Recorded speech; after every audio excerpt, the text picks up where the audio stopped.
Guarda Revolucionária do Irão insiste que Estreito de Hormuz continua fechado a poucos dias do fim do cessar-fogo com os Estados Unidos.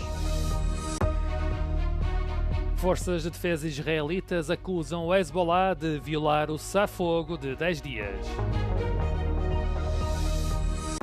Rússia lançou mais de 200 drones em solo ucraniano na madrugada de domingo. A maioria foi abatida, mas há registro de pelo menos 2 mortos.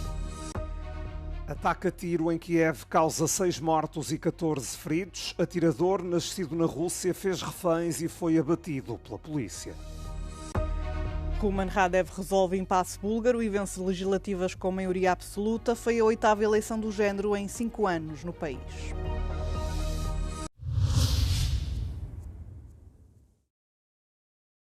A Guarda Revolucionária do Irão parece controlar as decisões sobre o Estreito de Hormuz. A organização afirma que a circulação comercial na via permanece fechada a poucos dias do fim do cessar-fogo acordado com os Estados Unidos. Na sexta-feira, o ministro iraniano dos Negócios Estrangeiros declarou o estreito aberto num corredor que seria coordenado por Teherão.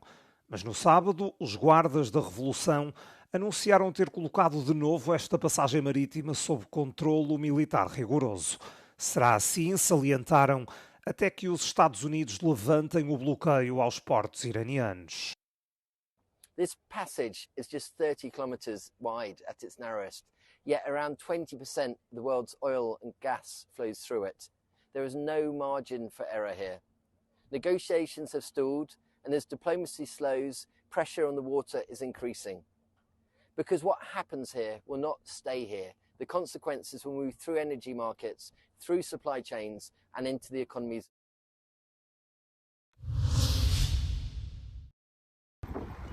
As forças de defesa de Israel acusaram o Hezbollah de violar o cessar-fogo temporário depois de militantes terem atravessado aquilo a que chamam de linha amarela no sul do Líbano. Num comunicado, os militares afirmaram que os soldados se aproximaram das forças israelitas de uma forma que representava uma ameaça imediata e que as medidas foram tomadas em legítima defesa. O Hezbollah condenou as ações das forças israelitas, acusando Israel de violar o acordo de cessar-fogo de 10 dias. Também no sábado, um soldado francês da Força de Paz da ONU foi morto e outros 3 ficaram feridos num ataque às forças da UNIFIL no Líbano. O presidente francês, Emmanuel Macron, afirma que tudo aponta para que o Hezbollah seja o responsável e exige detenções. O primeiro-ministro do Líbano ordenou uma investigação imediata e o aliado do Hezbollah, Nabi Berri, condenou o ataque mortal. A Rússia lançou no domingo um total de 236 drones contra a Ucrânia. Na cidade de Chernihiv, no norte, uma ofensiva com veículos não tripulados fez pelo menos um morto, um adolescente de 16 anos e 4 feridos. Foram atingidos edifícios residenciais e uma instituição de ensino.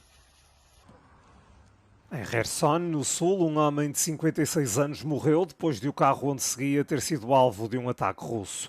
Os bombeiros tiveram de combater incêndios de grande dimensão provocados pelos embates.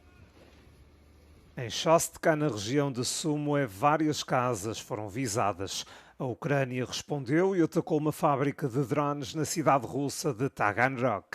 O governador da região de Rostov deu conta de 3 feridos. No sábado, a Ucrânia já tinha carregado sobre zonas industriais na região russa de Samara. Uma maternidade em Novakibishevsk também foi atingida por um drone, mas não foram registados feridos, segundo as autoridades locais.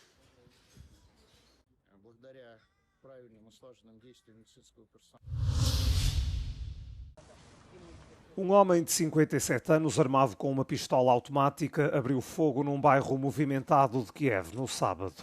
6 pessoas foram mortas e 14 ficaram feridas. Depois de disparar de forma indiscriminada na rua, o atirador barricou-se num supermercado onde fez vários reféns. Durante 40 minutos, unidades especiais da polícia tentaram estabelecer negociações com o homem, mas sem sucesso. Acabaram por irromper pelo local e abateram-no. Os reféns eram clientes e funcionários do supermercado. Um deles está entre as 6 vítimas mortais.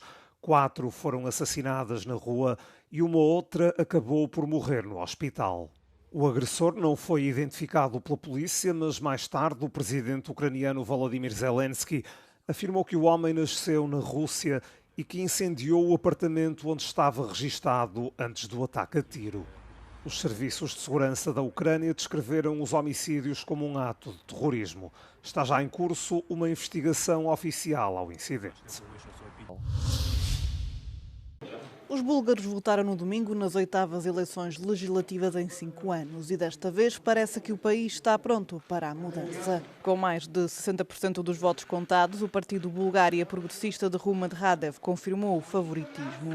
Segundo os resultados oficiais da Comissão Eleitoral Central do país, Radev segue na liderança com 45% dos votos e uma surpreendente maioria absoluta de pelo menos 132 lugares parlamentares em 240 possíveis. O partido ficou à frente da coligação liberal de centro-direita PPDB, que obteve 15% dos votos, e do partido Gerb de Boyko Borisov, que obteve 13% dos votos, de acordo com a Comissão Eleitoral. Numa primeira reação, Radev sublinhou que o povo rejeitou a arrogância dos partidos antigos. Depois de renunciar à presidência do país em janeiro, Radev prometeu desmantelar aquilo que chama de sistema oligárquico. Em termos políticos, o líder búlgaro opõe-se ao envio de armas para a Ucrânia e procura estreitar os laços com o Kremlin, mas garantiu que o país irá manter todos os esforços para continuar no seu caminho europeu, reforçando que uma Bulgária e Europa fortes precisam de pensamento crítico e pragmatismo. Um atirador matou 8 crianças e feriu 2 mulheres em Shreveport, no noroeste do Louisiana, nos Estados Unidos. Os menores tinham entre 1 e aproximadamente 14 anos. A polícia identificou o suspeito, um homem de 31 anos que também morreu. Acredita-se que ele fosse o pai de 7 das crianças abatidas, no que a polícia descreve como tendo sido um desentendimento doméstico. Our officers responded, located the scene, located the 8 individuals, the children that were dead, and they tried to provide aid where they could, but ultimately were unable to save any of them. There was a child that jumped off the roof. We were able to get him to a hospital, and he is expected to survive. A polícia informou que o atirador utilizou uma arma de assalto nos tiroteios. Uma das mulheres baleadas era a esposa do suspeito e mãe de 7 das crianças mortas, com a outra mulher a ter sofrido ferimentos graves. A polícia levou a cabo uma perseguição que terminou quando disparou contra o atirador.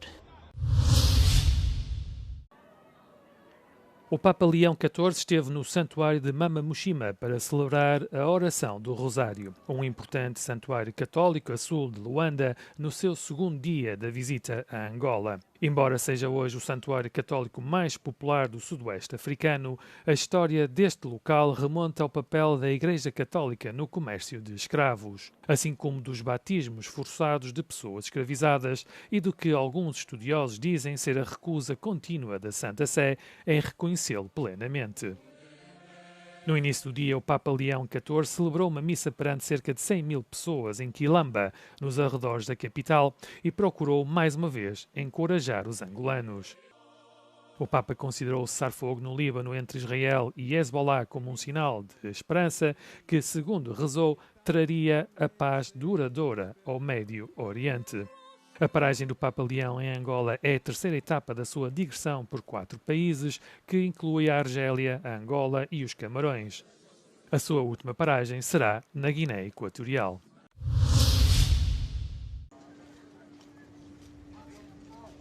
Um incêndio devastou uma cidade costeira na parte malaia da ilha de Bornéu. Pelo menos 1000 casas foram destruídas e mais de 9.000 pessoas foram obrigadas a fugir. O incêndio deflagrou na manhã de domingo, hora local, no distrito de Sandakan e propagou-se rapidamente pelas casas de madeira devido aos ventos fortes. As pessoas desalojadas foram transportadas para abrigos temporários. Segundo um responsável local, a tragédia poderá ter sido causada por um incêndio numa cozinha, mas as autoridades ainda não confirmaram oficialmente esta hipótese. É um trabalho que requer precisão de régua e esquadro. As mãos têm de ser firmes para podar as plantas apenas no essencial. Tudo isto debaixo de água num jogo de força e equilíbrio.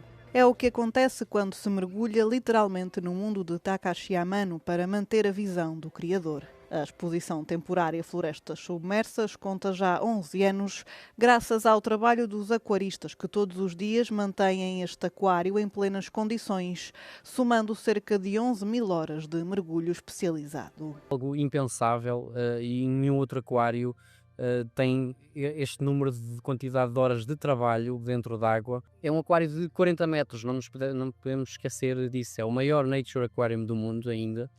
E, portanto, nós temos que o dividir por zonas, temos uma escala de mergulho e temos cerca de 3 a 4 pessoas todos os dias a mergulhar para manter exatamente tudo como o criador, Takashi Amano, assim idealizou. Além da manutenção e limpeza diárias, a poda é feita para manter o desenho e a forma do aquário tal como foram idealizados. Inaugurada em 2015 no Oceanário de Lisboa e com uma duração prevista de 3 anos, a exposição ultrapassou largamente o seu tempo estimado de vida. Ao fim de 11 anos, o encerramento é agora imposto pela própria natureza e pelo respeito ao autor.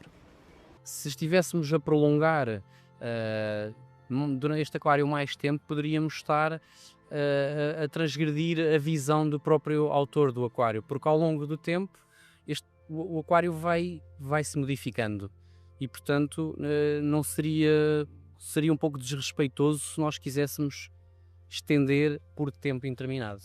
Até 30 de junho poderá visitar a exposição, ver as podas ao vivo ou até ser guiado pelos bastidores, deste que é ainda o maior Nature Aquarium do mundo.